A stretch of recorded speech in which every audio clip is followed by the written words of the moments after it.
Miller, thank you kindly for joining us on a Tuesday afternoon in downtown Charlottesville. An absolute pleasure to connect with you guys through the I Love CVille Network. A lot to cover on the program. Creigh Deeds asking all the right questions. He has set a deadline, a date for all communications and materials involving Jim Ryan's resignation, as Creigh Deeds is investigating the resignation of Jim Ryan at the University of Virginia. We'll talk about that on the show. Why did Jim Ryan resign? The easy answer is the pressure from the Department of Justice, from the Trump administration, the leverage of federal funding at the University of Virginia. And if Ryan did not resign, federal funding could have been kept in escrow or in some kind of coffer and not allocated to a university like UVA that needs the $300 to $400 million a year from the feds. That's not enough for Creigh Deeds. He wants more information, and now he's leading a charge. That topic to lead the show in a matter of minutes. We're also going to talk the pros and cons of taking the UVA Interim president position or title or role. Paul Mahoney, the new interim president. I would not say that this is just a pomp and circumstance title. I think Mr. Mahoney is thrown into a lion's den here. Curious of your take on that when the show matures. Not an easy role, as you have political trade winds, as you have alumni, faculty, students, boosters in the athletic department, a federal government. I mean, so many different factions fighting for influence and clout at the state's premier university. We'll talk Charlottesville Public Schools. Natalie Ostrin has indicated public schools, $100 million in renovation costs ahead for Charlottesville Public Schools. She highlights the need to improve certain things at public schools. For example, natural light for kids at public schools.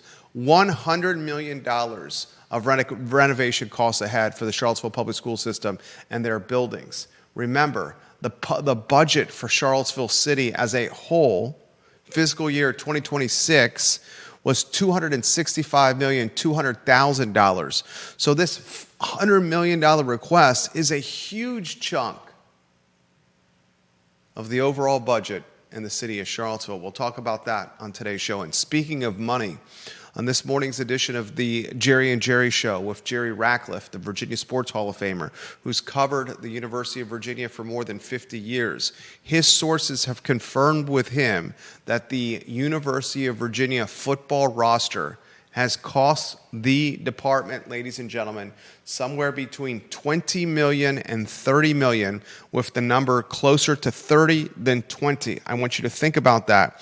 The current makeup of the Virginia football roster has run the athletic department and its fundraisers, its boosters, its stakeholders, $20 to $30 million, according to Jerry Ratcliffe sources, with that number closer to 30 than 20. Oh my, we're in a wild time for college athletics that are no longer amateur, but certainly a minor league of professional sports.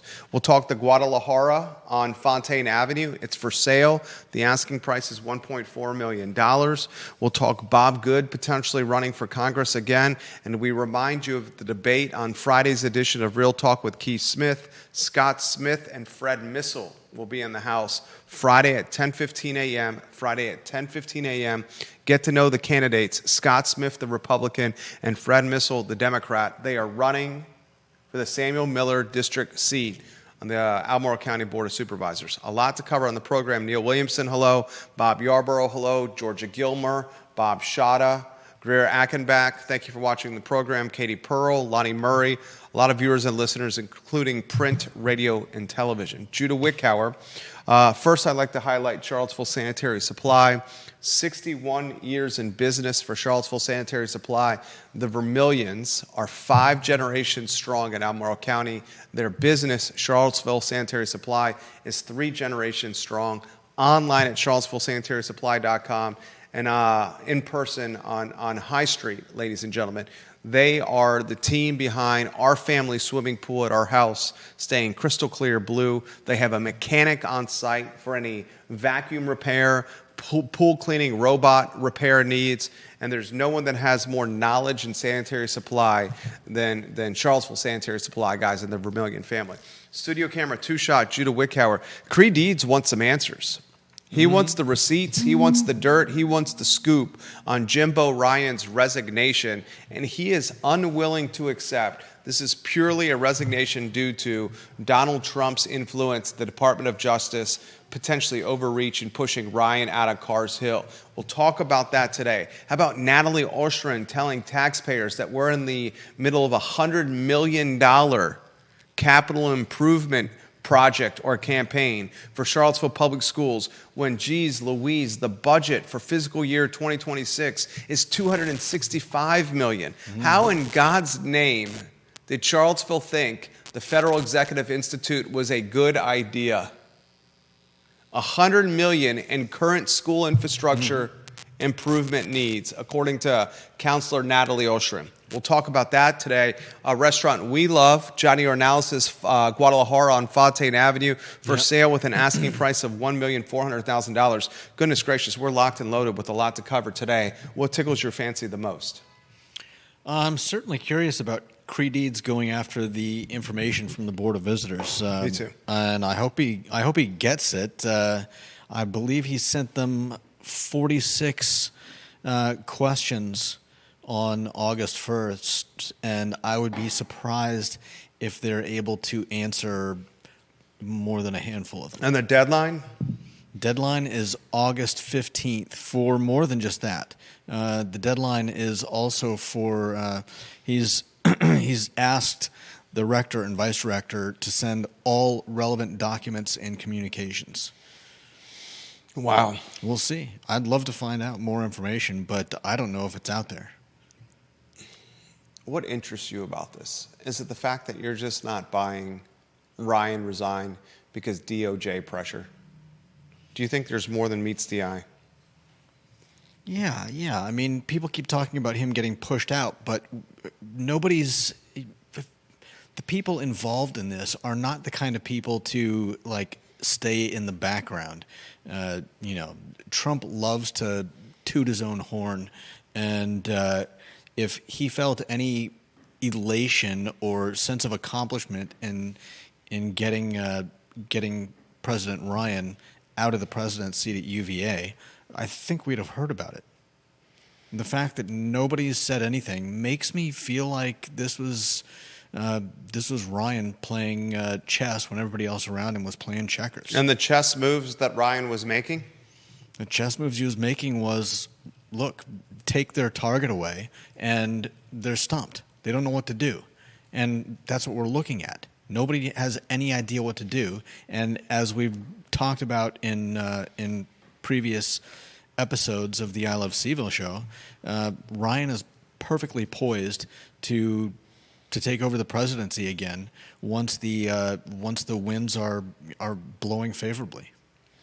Unbelievable times, guys. Lower third on the screen. Ginny Hu says on the $100 million that Charlottesville Public Schools are going to spend to renovate public schools in the city, she says, go hold class in the parking lot if you want more natural light. There's free natural light in the parking lot, Ginny Hu says. I just can't with these people. The majority of the kids aren't even getting an education, and they are more concerned with the buildings and natural light than the actual books and curriculum. That's a great point, which ties in nicely with what we talked about the other day with where, what was it, 8th graders, I think only 29% are proficient in both reading and math. 29% of Virginia public school 8th graders, not just the city of Charlottesville, but across the Commonwealth. 29% of 8th graders in the Commonwealth in public schools are proficient in math and reading, ladies and gentlemen. Since COVID, the numbers have worsened. Ginny's made the point that they were worsening prior to the pandemic, which is a valid point from a key member of our family, Ginny Hu, but the numbers have absolutely worsened since the pandemic, where a lot of public school students lost literally 2 years of schooling. That topic in a matter of moments. We retreat to the Jim Ryan topic. Why did Jim Ryan resign? Creigh Deeds has a deadline of August 15th. Creigh Deeds wants all the communication, all the materials, anything passed between Ryan, the Board of Visitors, any correspondence in his inbox at his office by the 15th of August. And Creigh Deeds is going to launch his own investigation into the resignation of Jim Ryan. And Judah and the I Love CVille Show have called it Ryan playing chess when everyone else has been playing checkers. Jim Ryan is made a martyr. Yep. Jim Ryan has 14 months of sabbatical. Well, continuing to make the same amount he made as president. During those 14 months, he maintains his presidential salary for doing absolutely no work whatsoever. He gets a staff. After the sabbatical of 14 months, he takes a job at the law school where he's making $750,000 a year. He has a home in Earlysville.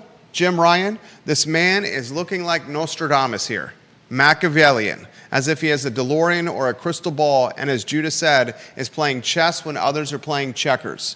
He looks like he is potentially on the short list come Spanberger's victory in early next year, or in November, and her taking office in early next year, a shortlist candidate to be reappointed president of the University of Virginia. And if that happens, if Jim Ryan is reappointed president of the University of Virginia, he will go down in history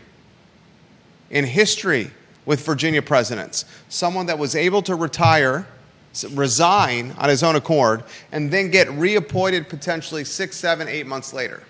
Be a wild time. That would be. Creigh Deeds, we cannot wait to see the transparency and the release of your investigation. Because right now, the easy answer is to just chalk it up to Trump made him resign by saying we're not going to give UVA $300 to $400 million. Yeah. Wild times. Now, a perfect segue into the next headline. Judah Wickhauer, the second headline, put it on screen. Pros and cons of taking UVA interim president position.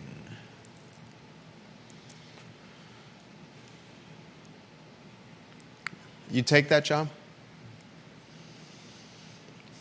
For the money? Yeah, I probably would. For the money? The guy doesn't need the money. If I had the skills to be the president of UVA, yeah, I'd take it. I mean, it doesn't have to be. It doesn't have to be a political position. The interim job, the interim president, right now, is going to have to navigate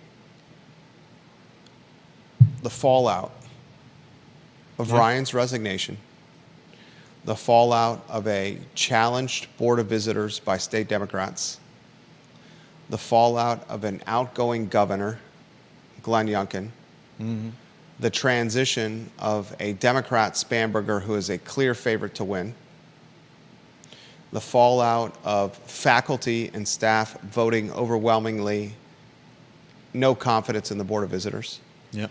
the fallout of the United Campus Workers of Virginia brainstorming a strike, strategizing a strike late last week,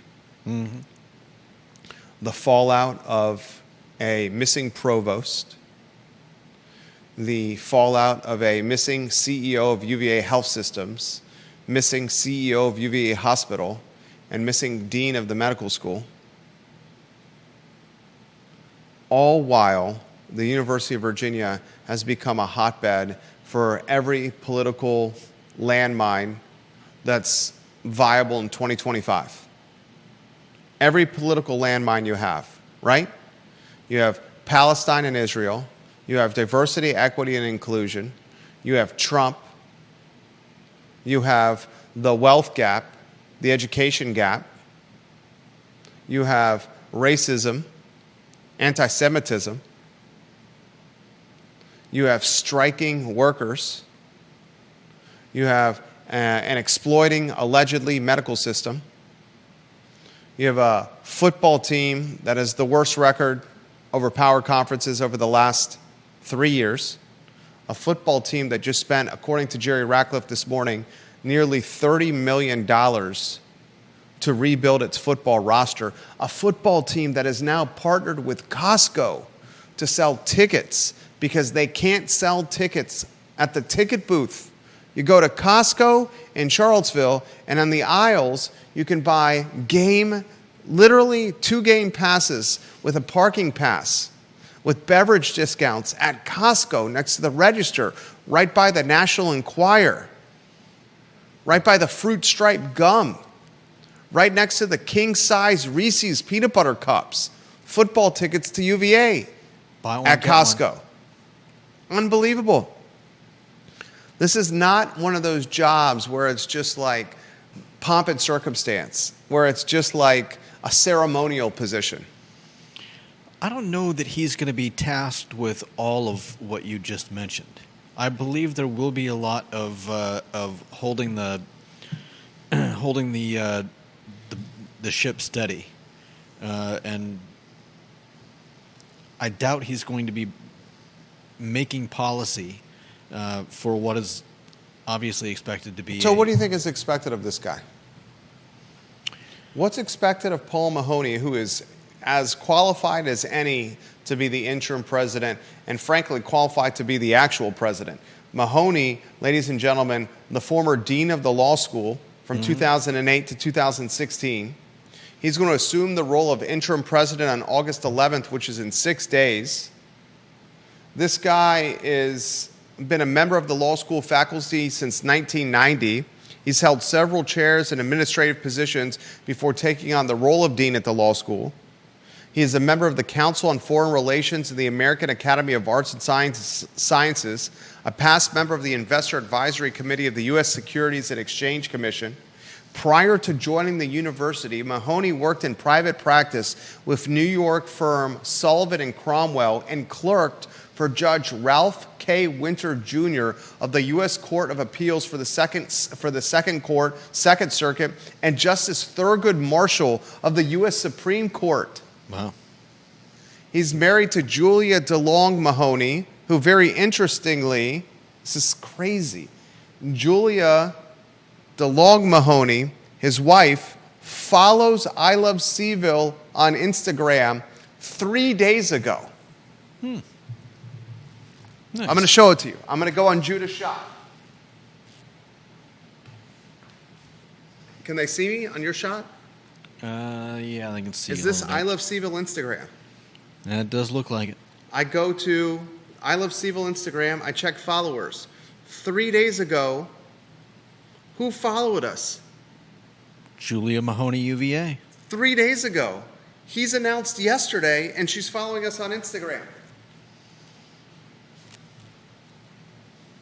A wild time we live. The wife of the interim president following I Love CVille and the I Love CVille Network. Is this a cake job? Is this a cake job, Neil Williamson? Ginny Who? Is this a cake job, John Blair? Is this a cake job, Deep Throat, James Watson, Bob Yarborough, Bobby Shada, Kelly Jackson, city councilors and supervisors that are watching the program? Judah, your thoughts? I think, by all accounts, he's probably gonna not focus on, but it sounds like he's a big fan of UVA sports. I think he'll try to help shepherd sports, the UVA sports, in the right direction. I think he'll try to stay as far away from anything that even smacks of politics, and he's gonna hold the keel with the steady hand. Is his job purely to be the dogwood parade queen, or the shaker of hands and the kisser of babies, the ceremonial, you can do this type of guy and lead with gusto, but actually materialize very little policy or change or influence at the university? Or is this guy going to roll his sleeves up and actually try to do the work? How long is this guy in office? Yeah. How long is he in office? If he completely stays away from the politics like you're saying, how can he actually do any work? The whole job is politics. What's his fundraising capabilities? How much fundraising will he be tasked with doing? What's his role with the Charlottesville community? Goodness gracious, he's been at the law school and been affiliated with the University of Virginia since what, 1990? Was that the number? Since 1990, a member of the law school faculty. This guy's been a member of the Charlottesville, Albemarle County, Central Virginia, and university community for 35 years. Yeah. Very different than Jim Ryan. Paul has institutional memory in this community. Grew up in this community, matured as a man in this community, as a husband, as a family man. Mm-hmm. What's he going to do with community relations, with town and gown? What's he going to do with affordable housing? What's he going to do with living wage? What's he going to do to help fortify relationships with UVA vendors, with local businesses who want to be with UVA vendors, who are screaming at the top of their lungs to the I Love CVille Network and to you and I that the University of Virginia is no longer prioritizing doing business with the small businesses in Charlottesville and Albemarle and in Central Virginia, and it is now more concerned about dollars and cents and opening up its vendor relations with anyone across the world as long as they give them the best price possible. I mean, that's pretty much all of us right now. But is that all of us? It didn't used to be that way. Is this a cake job? Is this the Dogwood Queen at the Dogwood Parade who stands at a podium, drives along on Market Street, down Preston Avenue, all the key streets in Charlottesville, sitting in the back of a 1967 Corvette, just waving her hand with a white glove on and dogwood roses and flowers in her hand? Is that what he's expected of him? I doubt it. Unbelievable. Does he have a chance of keeping the job? I think the better question is, does he want to keep the job? But who knows? I mean, I would think that him keeping the job would be dependent on him wanting the job and how he appears as the president over the next few months. Logan Wells Claylow, welcome to the broadcast. Barbara Becker-Tilley, thank you for watching the show. Deep Throat, I'm going to get to your comments on Charlottesville Public Schools and $100 million of spend with their buildings. James Watson, I'm going to get to your comments on Natural Light with Charlottesville Public Schools. John Blair's got a comment. His photo on screen, number 2 in the family. Jerry, I think the real question about the job is how long? If it's 6 to 9 months, that's one thing. But another scenario is that there is continuing legal and political turmoil about the BOV when Spanberger takes office in January. Could this interim post last 18 months or longer? Oof. Yeah. I mean, that's a great question. Does he move into Carr's Hill? Does he move into the president's mansion? Is that usually what an interim president would do? I don't know either. But, I'm asking the question. Does he move into Carr's Hill? Sincerely mean that. I'm asking the question. How does he address the students, the first years, and the students that arrive on grounds? I had a client, I can't wait to make the announcement. We just brokered another business close, a restaurant on the UVA corner, closed, was it Friday? When did you pick up the commission check? Was that from... we don't need to say what the deal is. It's not our news to announce. When did you pick up the commission check on that broker deal? It was yesterday morning. Was it yesterday? Closed on Friday. We picked up the commission check yesterday. Closed on Friday. I sent my clients are eager to open their business, their new business, and then ask me football game and when students arrive. UVA students start arriving the 21st of August. Classes start August 26th. The first UVA football game is August 31st. Some public schools are going back to class on Wednesday. That's insane. Some public schools literally are going back to class tomorrow. How long do they have for summer break? Well, I'll tell you what. Not as long as what I remember. Certainly not. Parents are jumping for joy all around Central Virginia. Our oldest doesn't go back to school till the 19th of August. Unbelievable time. Follow it. I can't wait to see Creigh Deeds' investigation. Mm-hmm. Next headline. Put it on screen. What do you got? $100 million. Is that from Austin Powers? Yeah. Did you put the pinky out? $100 million. When's the last time you've seen Austin Powers? I don't know. It's been a long time.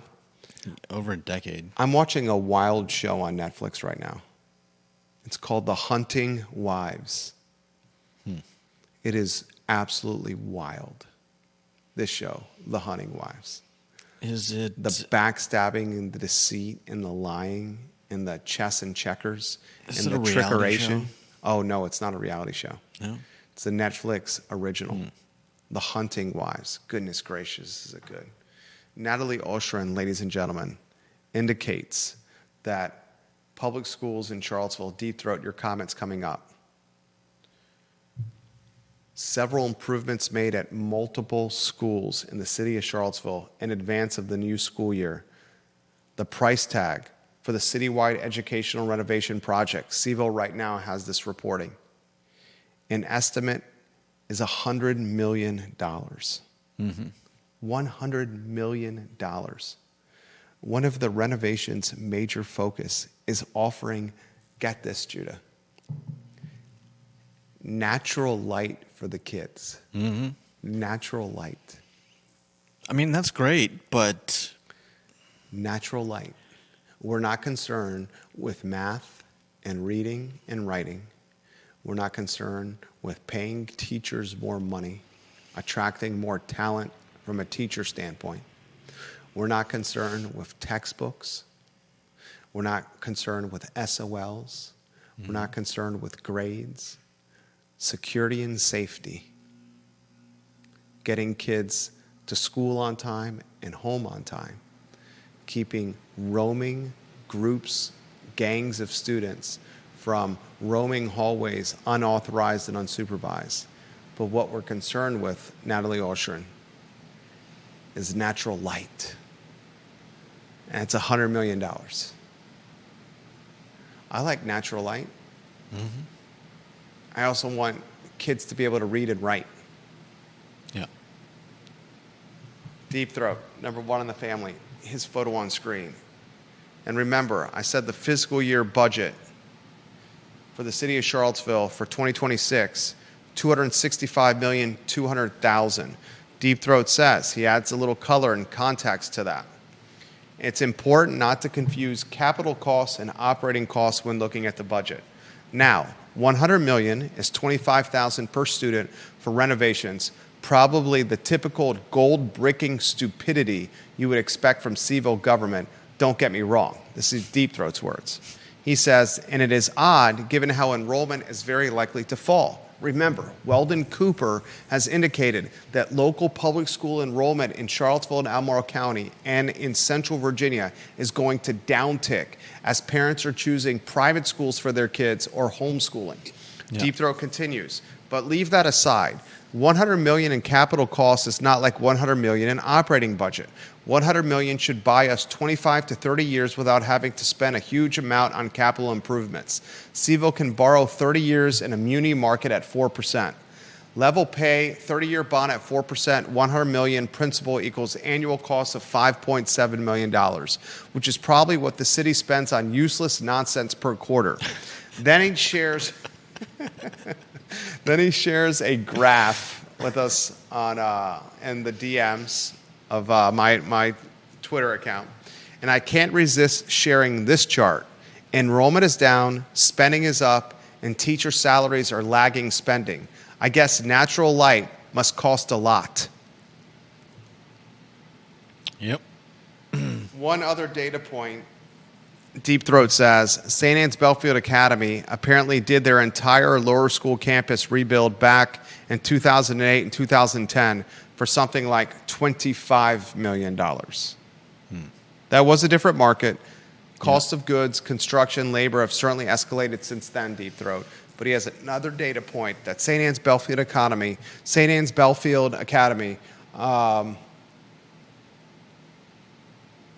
did their entire lower school campus rebuild in 2008 to 2010 for about $25 million.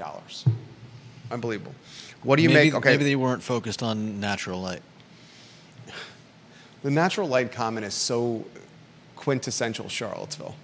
Yeah, why would you lead with that? Why would you emphasize the natural light? It's quintessential Charlottesville. Instead, say, we're going to spend, it's a $100 million price tag because we want our kids to have better quality of life, which will yield better grades, better SOL scores, and improved performance across the board. Mm-hmm. James Watson's got a comment, his photo on screen. I respect James Watson tremendously. With all due respect to Deep Throat, some folks may be overlooking the significance of natural light. When you walk through Charlottesville High School, for example, there are certain rooms that have no windows, and some of the other elementary schools have windowless classrooms. Modern design for workspaces at school buildings optimizes lighting because it does impact a psyche. I think the idea is if they're going to renovate the buildings, they're going to look for these opportunities, particularly since kids are not spending as much time outdoors, getting healthy experiences as we once used to. It's a good comment. Yeah, it's a great comment. I respect James Watson tremendously. I'm not marginalizing the importance of natural light. Right. But like as we said, why lead with that? Why not why not make it a feature, just a regular feature, and not your letterhead? And I also want to emphasize that enrollment is expected to decrease, and performance has vastly slipped. Yeah. With Charlottesville Public Schools. So perhaps if it was me, the money would be better spent on paying teachers more. Yeah. So students get a better educational experience. But Deep Throat made another good point that Deep Throat made the good point that money is not $100 million for, they're not going to spend it in 1 year. They're not going to add that to next year's budget. Deep Throat adds this via direct message. Maybe the natural light they're talking about is Natty Light, the ice cold beer. And then he says it would take a boatload of Natty Light for me to entrust Charlottesville Public Schools with my children. Deep Throat throwing shade on a Tuesday afternoon on the I Love CVille show. The Natty Light reference, wow, that's hilarious. Yeah. $100 million. Mm-hmm. $100 million. $100 million. Absolutely unbelievable, ladies and gentlemen. Yeah. Unbelievable. James Watson, guys, you should come to some volunteering with me in the schools this year, and you'll get to see these old buildings. I remember the old buildings, absolutely. When I was working for the Daily Progress in the sports department, I was the high school sports editor, and I spent 6 nights a week in those buildings. James is 100% right. When I went back to Maine, ended up driving by my old junior high school, and I also spent 1 year of high school there. And man, you want to see an old building? Charlottesville's got nothing on the school that I went to. I'll put this in perspective. On this weekend, my wife and I needed to get out of the house with our 2 boys who were parents. Are you like this? When you're at home on the weekend, do your kids misbehave and act up, and do they act rambunctiously while at home? So you look for things to do with your kids outside the house. So when you have a 7-year-old and a 2.5-year-old, you become masters or insiders of playgrounds locally. The first playground we went to, because we lived in Ivy, was the Meriwether Lewis Elementary School playground. Ivy Elementary playground. The Meriwether Lewis playground currently has been raised. I mean, I think they're completely putting a new playground in, because the playground was all taken down and it was all in one heap, piled up. All the slides, all the swings, there basically is no playground. It's a trash heap of playground equipment as of Sunday in Meriwether Lewis Elementary. So we're like, okay, we can't go to the Ivy Elementary School playground, so we went to the Murray playground. Ivy Elementary and Murray Elementary are 2 of the more noteworthy elementary schools in Central Virginia because of their proximity in Ivy. When we went to Murray, we enjoyed the front playground they had for the younger kids and the back playground by the soccer field for the older kids at the elementary school. One thing we were surprised of, and I hear nothing but great things about Murray Elementary and nothing but great things about Ivy Elementary, but what surprised us was the need for improvement on the exterior of Murray Elementary. The need for landscaping, the need for painting, the need for TLC on the outside of Murray Elementary. And it cannot be cheap to run these schools. Yeah. And Murray certainly was showing some of its age. And I'll leave it at that when we were enjoying the playground with our kids. John Blair, that's a great question about Carrs Hill and the interim president, whether he gets to live there or not. Unless something has changed, doesn't the president have the graduates come to Carrs Hill for a reception? It would stink for the class of 2026 if they didn't have that reception. Yes, I do remember that reception. Is Carrs Hill going to go empty? Does the interim president get to live there? Would the interim president want to live there? He's been in this community 30 years. Would he want to live there? Does he have to live there to have the reception? Another great question. Travis Hackworth is watching in Danville, Virginia. Hey, they just spent $80 million here in Danville overhauling the entire high school campus that was built in the 1950s. $80 million in Danville. Leave it to Charlottesville to get the Rolls-Royce or the Bentley of construction with the focus around natural light.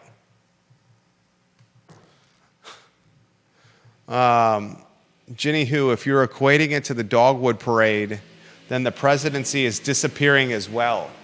And that's a zing from Ginny Who on the disappearing Dogwood Parade. And she says, spot on, Deep Throat. There's not enough natty light in the world for us either. Deep Throat says, kidding aside, my wife was a public school teacher in New York City for a few years, and she would say she would have foregone some of her salary to not have to work in a total dump of a facility. Mouse-infested temporary classroom. So I take James's point that you don't want to consign kids or teachers to depressing campus. That said, who let it get to this point, and are we entrusting the same people who allow this to happen to play with $100 million and expect a different result? And to add more color to this, to add more to this storyline, this is an example of why the Federal Executive Institute was a terrible play. Yeah. For the city manager and the superintendent in the public school system to aggressively pursue, and then politic when they were given something and then had to take it away.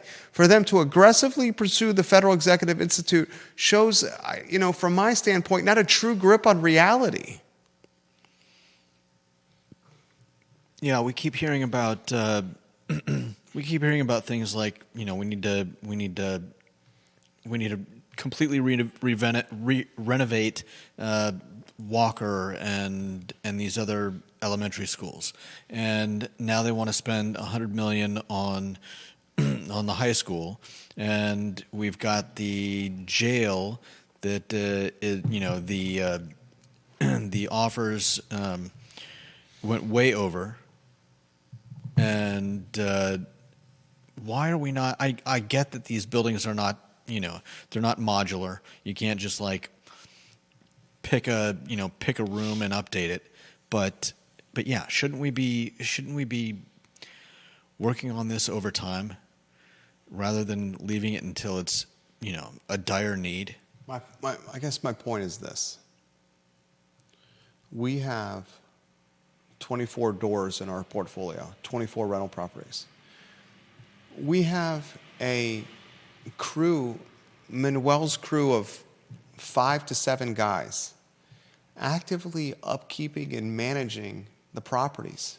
And when they're not doing it, small task you are taking care of. Yeah.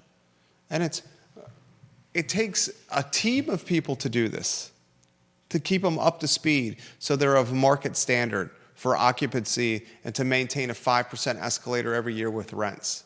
Mm-hmm. Right? Yeah. Imagine what Charlottesville Public Schools is going through with what they have. It's just a tremendous responsibility. And if you're not focused on it constantly, it's going to deteriorate. And if it's like your health.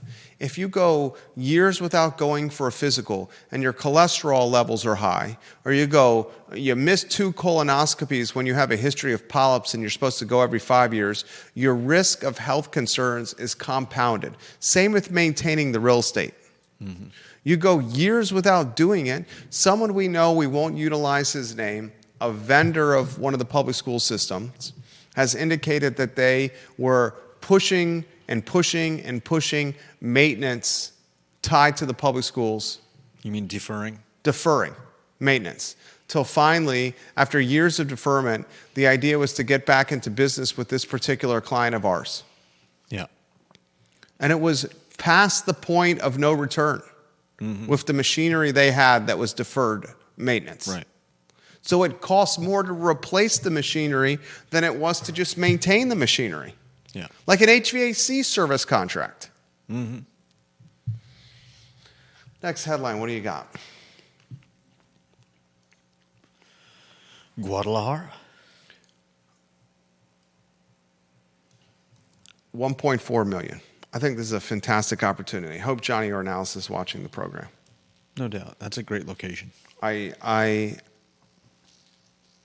love Johnny Ornalis and his family. Absolutely love Johnny Ornalis.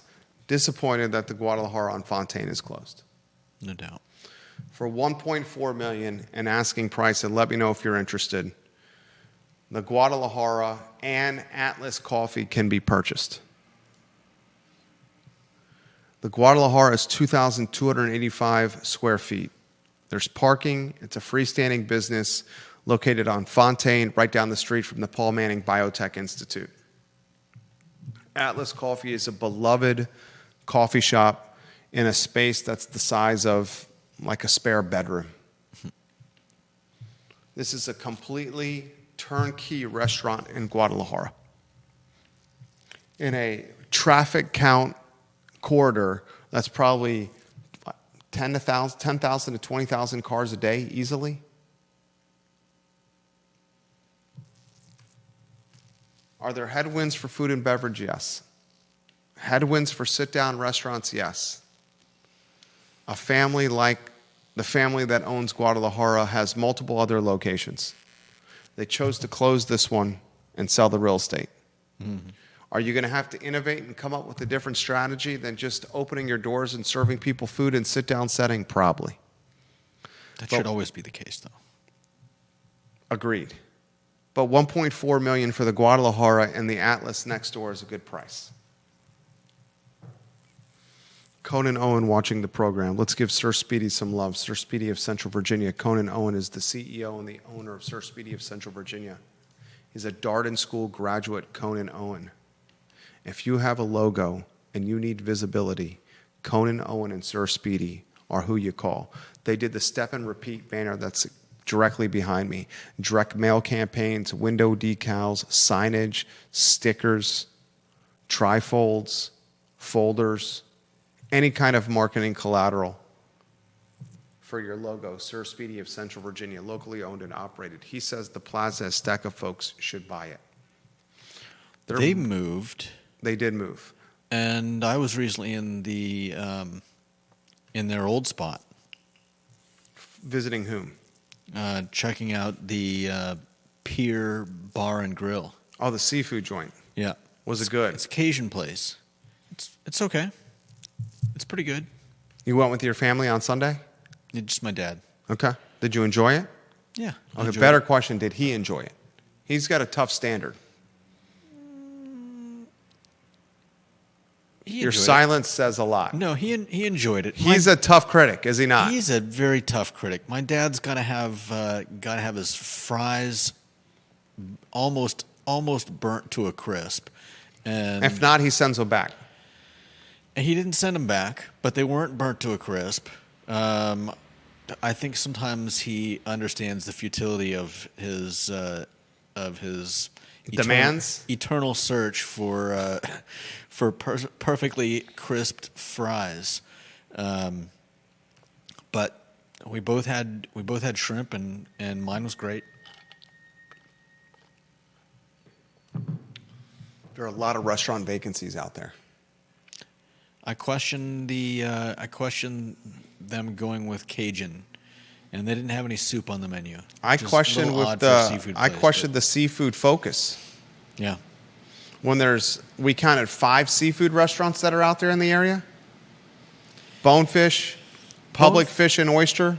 Bonefish is a. It's a chain. Bonefish is a chain. Public Fish and Oyster doesn't Is open the gold for lunch. standard. It would be if they open for lunch. Bonnie and Reed. I don't think it opens for lunch. I've never been to Bonnie and Reed. Downtown Mall? What's that? On the downtown mall. Oh, I know where it is. What are the other seafood spots? Pierre's. I mean, we decided there's a little bit of in what actually counts as seafood, because everybody's got some seafood on their menu. No, but Pierre's is seafood focused. Yeah. We're not counting Anderson Seafood Market or Right. Crozet Seafood. Unless you want to just walk up and order. Those are markets. Yeah. My question was the focus on seafood specific. And if you're following the Dirty Aces progress, they got this red. It's very curious, the connotations or the motif they've chosen with the business. Dirty Aces has buxom beauties on their signage, and buxom bikini-clad beauties on their signage. And they've chosen a red neon light to dawn the exterior of the restaurant, giving vibes of the red light district. Oh, nice. It's classy. A buxom bikini-clad beauties on the signage and red light neon lights on the exterior of the building. They are very nearing opening. I wish them nothing but success. I can't wait to check it out. Nothing but success. Guadalajara, 1.4 million, 2,285 square feet. The Atlas coffee included in the deal. Judah Wickhauer, the next headline. Is that the final headline? That is UVA football roster. This came up on the Jerry and Jerry show this morning. Jerry Ratcliffe citing sources close to the program, and the guys covered the football program for more than 50 years. No one knows Virginia athletics better than the Virginia Sports Hall of Famer Jerry Ratcliffe. He said his sources say the price tag to assemble the current football roster is between 20 and 30 million, and his source said it's closer to 30 than 20. So that puts it above $25 million. To assemble the Virginia football roster, ladies and gentlemen. More than $25 million to pay kids to play in the orange and blue. And the football team is struggling to sell tickets, so much so that they've partnered with Costco, where you now can buy a 2-game pack of tickets on the checkout aisles of Costco, right next to the Yikes Stripes fruit stripe gum, the National Enquirer, the king size Reese's peanut butter cups, and the Haribo green gummy frogs with the white underneath on the gummy. Those are dangerous. Those are good. I can eat an entire pack of those. Oh, man, I would not do that. So could my son. I've heard Our stories. son. $25 to $30 million for the Virginia football roster, ladies and gentlemen. Absolutely bananas. A wild time we live in. No doubt. That's the show. If you need office space, reach out to us. Varying in size and price from $350 a month all the way north of $2,000 or $3,000 a month. Reach out to us and we can connect you with the office space that you need. Our team at Charlottesville Business Brokers is absolutely crushing it, folks. We are crushing it. Thank you kindly for joining us on the Tuesday edition of the I Love CVille Show. Judah Wickhauer, Jerry Miller. So long.